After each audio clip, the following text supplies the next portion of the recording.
A firing window just opened over a live American volcano, and it opened with every road to the crater rim locked shut. Episode 54 of the Kilauea Eruption can start at any hour from today through August 27th. That is the window the U.S. Geological Survey put in writing.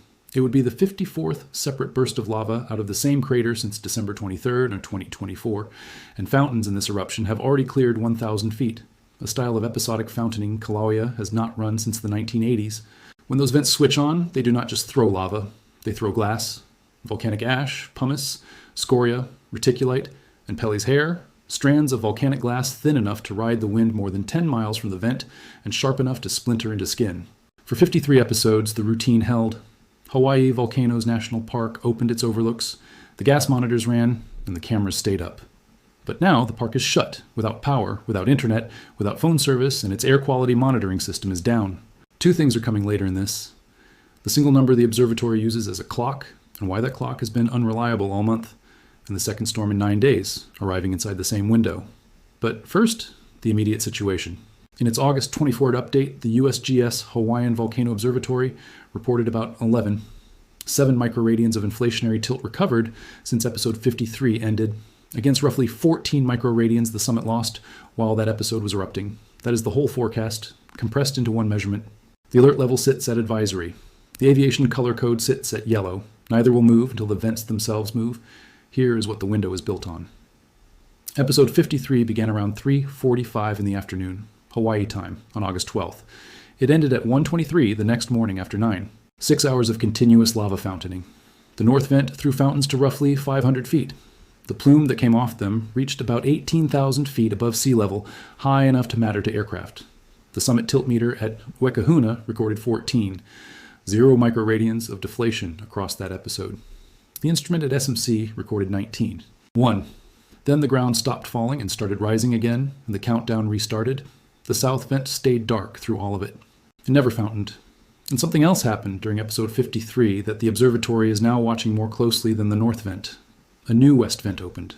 It produced overflows before the fountaining started, and it burned intermittent flames through most of the eruption. In the August 24 report, glow from that new vent was strengthening. That is the first unresolved piece, and it comes back. To understand why a 5-day window exists at all, look at what the ground is doing. When magma leaves the summit chamber during an episode, the chamber contracts, and the ground pulls inward, tilting down toward the summit. That is deflation. When magma refills the chamber from deeper in the system, the ground bulges and tilts away from the summit. That is inflation. The Hawaiian Volcano Observatory measures the rate of that reinflation, then projects when it will hit the amount of tilt that has been required to start the last several episodes. The target is not fixed. Every tilt meter drifts a little, so the target moves, but it usually lands close to where it sat when the previous episode began. That projection is the window, nothing more scientific and nothing less. It has worked. Ahead of episode 52, the observatory shifted the window to July 28th through 30. Tilt meters recorded rapid inflation on that Monday morning. The Wekahuna instrument had recovered 14. 4 of the 14, 7 microradians lost during episode 51. Precursory lava spattering started overnight at the north and south vents. Around 11 in the morning, Hawaii time, the alert level was raised from advisory to watch, and the aviation code from yellow to orange. The north vent began overflowing continuously, fed by a small dome fountain 5 to 10 feet high. The forecast held. There's a second precursor, and it is the most useful one in the whole system. Low-level overflows from the north vent are a reliable sign that full fountain is coming inside 24 to 48 hours, when lava starts running out of the vent instead of glowing inside it. The clock has effectively run out. So that is the clock. Now the part that has gone wrong with it. The forecast this month has been fighting something the observatory openly says it cannot predict. Sometimes the tilt signal flattens out during a pause, and sometimes it reverses into deflation entirely. One of those deflationary steps began early on Friday, August 14th, before Hurricane Lala even arrived. Steps like that are not forecastable, and they interfere with the normal episode forecast. Every time the ground gives back tilt it had already gained, the projected start date slides. The most common reason the observatory adjusts a window is exactly this, a change in the rate at which the summit reinflates. It is also why the numbers reported day to day have not lined up cleanly. That is not the volcano hiding. That is a measuring problem, and this month it got much worse. This is also why the observatory gives a 5-day range instead of an hour. The target amount of tilt is an estimate built from what the last episodes needed, and the instruments drift underneath it. A forecast that spans days is not caution for its own sake. It is the honest width of the measurement. Hurricane Lala did that. It was a Category 1 system, and it never made landfall. It skirted the south side of the Big Island and dropped up to 30 inches of rain, setting off mudslides and landslides. It did not need to hit to do damage. Every tiltmeter the observatory operates on Kilauea was affected by that rain, and their records show notable excursions and noisy data. Heavy rain obscured the webcam views. The observatory lost data outright from about 3:30 in the morning until just before 9 on August 17th, on telecommunications problems traced to the storm, and it has been running with sporadic outages since. The instrument that produces the forecast window was being rained on while it was producing the forecast window.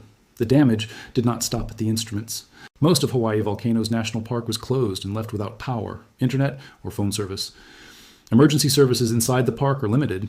The air quality monitoring system, the one that tells people downwind how much sulfur dioxide is in the air, is down. Between episodes, the summit puts out somewhere between 1,000 and 5,000 tons of sulfur dioxide every day. A measurement on May 22nd came in near 2,000. That gas reacts in the atmosphere and becomes VOG, the volcanic haze that drifts downwind and causes breathing problems on an island where people live with it as normal weather. During a fountaining episode, the output climbs far above the pause level. And then the second storm arrived. Tropical depression 2C formed southeast of Hawaii and was forecast to strengthen into Tropical Storm Moke, tracking south of the Big Island over the weekend and past the other islands early the following week. The National Hurricane Center warned of 5 to 15 inches of rain on the Big Island, heaviest over the mountains and eastern slopes, with more life-threatening flash flooding and landslides possible, and 1 to 4 inches elsewhere. That is on ground that already took 30 inches 5 days earlier. Ahead of it, the National Park Service closed the entire park, including the Kahuku unit, by 5 in the afternoon on August 21st. The Hawaii Emergency Management Agency put out its own advisories on the system. Line those two calendars up. The eruption window runs August 22nd through 27. The storm arrives inside it. The park that surrounds the crater is closed, and it may stay closed straight through episode 54. There is one more number worth doing out loud. Episode 53 ended on August 13th. The window opens on August 22nd. That is a gap of 9 days. Through much of this eruption, the pauses between fountaining episodes have run 2 weeks or more, and at times longer than 3 weeks. If episode 54 arrives at the front end of this window, it arrives faster than the pattern that has defined the sequence, and it arrives while the instruments that would confirm it are still running noisy after a hurricane. The hazards themselves do not change with the weather, but the ability to see them does. Tephra fall from these episodes has been confined to closed areas of the park, which is the reason the closure exists. The gas is the part that travels. Sulfur dioxide, carbon dioxide, and water vapor come off the vents continuously, and it is the sulfur dioxide that converts downwind into VOG. The glass is the part almost nobody expects. Pele's hair forms when fountain lava stretches into fibers as it flies, and those fibers can irritate the respiratory system and work their way under the skin. With the park's air quality system offline and rain moving in, the two systems that would normally tell people how bad the air is downwind are both compromised at once. Which brings back the west vent. Through this eruption, the vents have not behaved identically. The north vent has done most of the work. The south vent has been the one that produces the tallest fountains when it participates, and it is the vent that stayed dark through episode 53. A brand new west vent that produces its own overflows, burns flames, and is now glowing more strongly, changes the shape of the thing that is about to start. Where the fountains come from decides where the Tephra lands and which direction the gas goes. The current signals are not quiet. The August 24 update logged 8 earthquakes in the summit area in the past 24 hours, continuous low-level seismic tremor, and occasional ragged tremor spikes. Moderate to strong glow held all night at the north vent. Weak, intermittent glow showed at the west vent. Lava on the crater floor stays thermally active even during a pause. Away from the summit, the East Rift Zone and the Southwest Rift Zone are both seismically quiet with minimal ground deformation, and Rift Zone sulfur dioxide sits below the detection limit. Whatever is coming out of the same crater, not moving toward the towns down the rift. The reason this eruption is unusual is not size, it is the rhythm.